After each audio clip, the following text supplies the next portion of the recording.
chłopaki, ja jestem Ano T101 i dzisiaj gramy Star Wars Galaxy of Heroes. Kurwa, smash that like button, scrap side, chodź idziemy!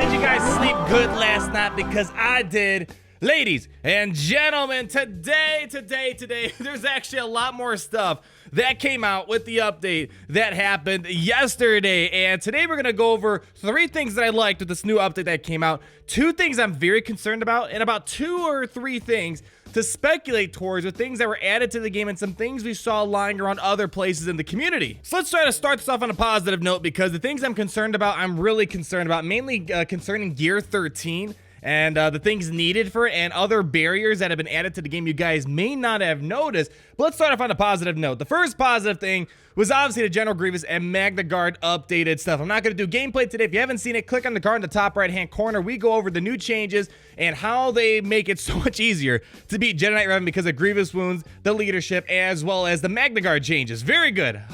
We can all sleep easily tonight and for the rest of our lives now.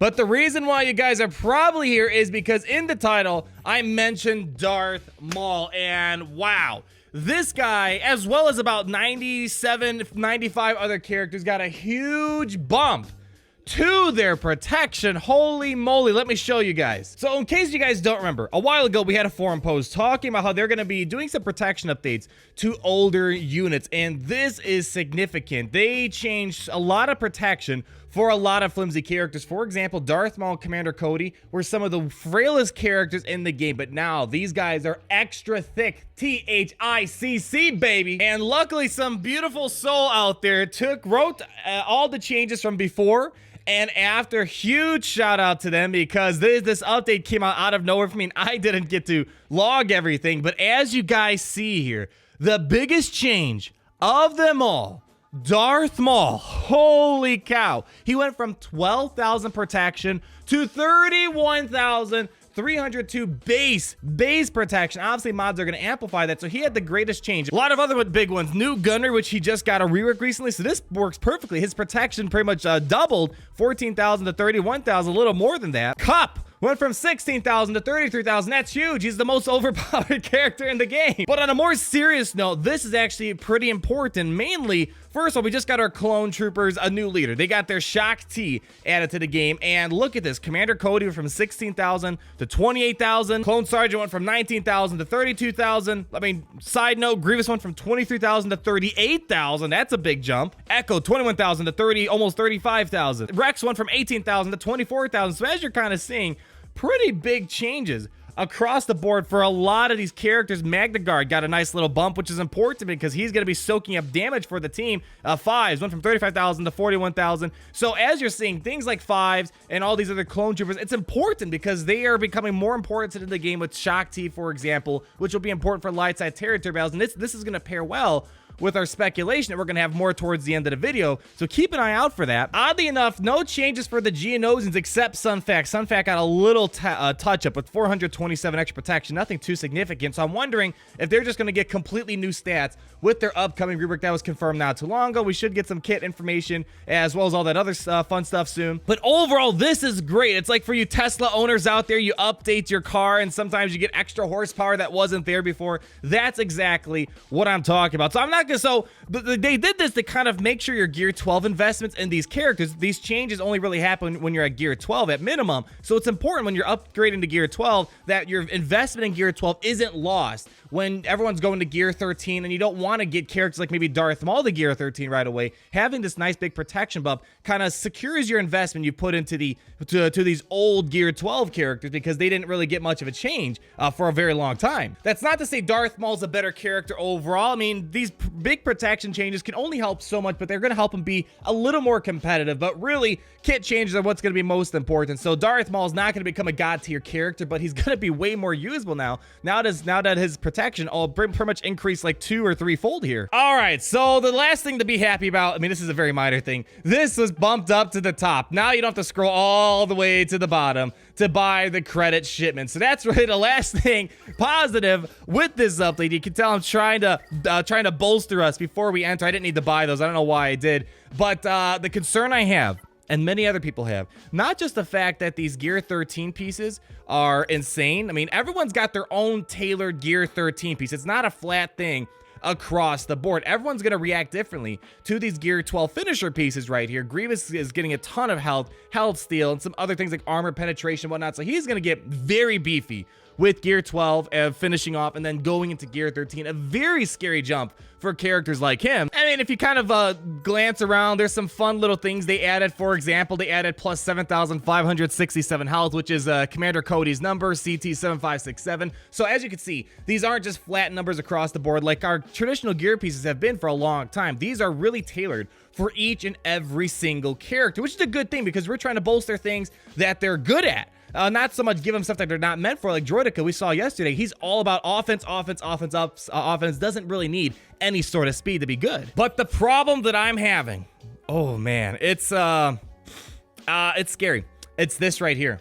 Every single Gear 12 finisher piece needs this Kyrotech stuff, which really is very hard to farm. As we're going to see, I mean, very limited data, but very, very hard to farm. Or it's about, let me show you how much it costs. So if you hop over to shipments and we look for them, they always appear in shipments right over here. So it's about 700 crystals per 25. So in total, you're going to need about, let's see, what is that? 2,800 crystals to get 100 of these Mark 7 Kyrotech pieces. These are going to be exclusively farmed in the new territory battle story, so you can't really buy them right now. But knowing how Capital Games work, they're going to eventually want to open that up for selling because that's going to make them big money because whales want to get ahead of the competition really quickly. These are hard to get a hold of. So overall, it's going to get expensive to do the Gear 12 finisher pieces. And I know they said in the forums, they want these Gear 12 finishers to be something that's slowly, incrementally upgraded. When you do upgrade it to the Gear 13, it's going to feel rewarding. It's going to feel rewarding, and it's going to be something that's supposed to be a challenge to get to. So it's a huge way of powering up your characters, not just these stats right here, but just getting to Gear 13 and all the mod changes start happening. It's a big jump. It's a big jump, and it's going to be an expensive jump. And I just wonder how long it's going to take for them to start selling these, because as you know, they sell the Gear 12 Plus for about $50 a piece. $50 a piece for a Gear 12 Plus, and they have those packs now right now for like $100 each. So yeah, it's really expensive, and it's really cruddy that they added these in here because this kind of goes to a post they mentioned a while ago. They talked about how they're trying to reduce the overall need of prior high gear and salvage and try to diversify the number of high value gear pieces. Well, when you probably look at it, they weren't really lying. They weren't really lying. When you read these posts, as I said, you kind of got to read between the lines because sometimes when you think they're going to do something good, there's really a bad thing to it. There's really a big catch to it. So on paper, it looked like, oh, they're going to find more ways to give us like stun guns, for example. We still are waiting for a Mace Windu challenge update to get Mark 5 stun guns. That's not happening.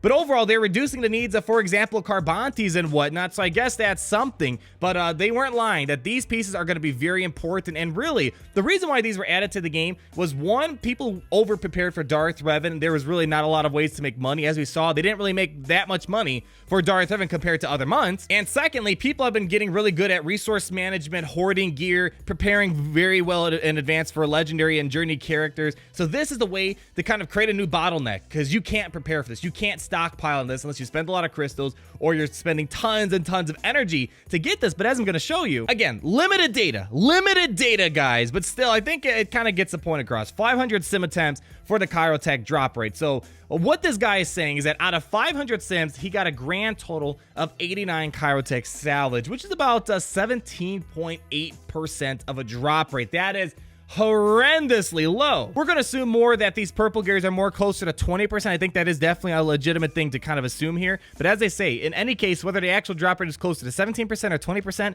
it really sucks that a purple gear you need it for these massive amount of characters. And as soon as Gear 8 to Gear 9 have such an abysmal drop rate, and that's the thing. I mean, the game's trying to make money, and when they make posts saying they're trying to diversify the high gear, they aren't lying, but it's not in a good way for you guys. It's more for benefit of whales, because this stuff takes a long time to farm. You need lots of it, a lot of it for a lot of characters, and especially going forward. They said going forward, these new pieces of Kyrotech, it's going to be something you're going to see quite a lot. Yeah, and see, even with 500 attempts, I still don't have enough to make a complete piece, since these usually require 2 times 50, and I only got 89. So 500 attempts, and this guy still wasn't able to complete the 2 whole pieces. So you're looking at probably 500 to 520 attempts probably to get a full piece, or to get the 2 full pieces of the Kyrotech, where they show us this graph, but there's no y-axis, and there's also not another graph showing the increase of Carbantes and stun guns needed over time from all these characters. Like, I was just gearing up Nest, she needed like a ton of stun guns, so they jammed more Carbantes and stun guns as characters were being added to the game, and the massive number of characters. So this graph really doesn't tell me much. It's just showing that, yeah, they probably increased a little bit, but by how much, what's the percentage, you can't really tell. But anyways, I digress. Let's move on to the last thing I'm worried about, and maybe this will be more ease as we move along. But as you see, we got the new championship store added to the update, which is cool. It's going to be a new way of farming a lot of gear pieces. As you see, there is some Kyrotech in here, which should help, but as you see, big red text. Now, this one isn't too concerning because it's bronzium. Yeah, but as you're seeing, you're going to need to be in certain tiers in order to access these pieces. And right now, it looks like it's just bronzium at a minimum, as well as chromium. So hopefully it doesn't go to like kyber at all, and doesn't go to anything really higher than chromium. I feel like chromium and bronzium should be pretty easily accessible for just the even the mildest competitive player in the game. But still, the fact that they're now tying this to your performance in like this championship, the new game mode, that's gonna be a problem. And I think it's good. It might be a good thing to incentivize people to actually be serious about the game mode, because they're trying to push people in the direction where they want you to accept that Grand Arena is gonna be the new core of the game and not Arena. Let's get out of that concern hole and let's move on to something a bit more optimistic for the game, and that's the future / speculation of Galaxy of Heroes. And it really, a lot of it comes down to data mines, and the other one comes down to the trailer that we saw the other day. The other day, we got a really cool trailer highlighting Geonosis territory battles. And one of the things you probably saw in there right away is that Jango Fett was seen at the beginning of the whole trailer, along with all the other Separatists. And this is kind of exciting. I think it says one of 2 things that I'm really excited to point out here. One, it's probably that maybe Jango Fett might get a Separatist tag, because we saw him working for the Separatists quite a lot. However, that argument might not be 100%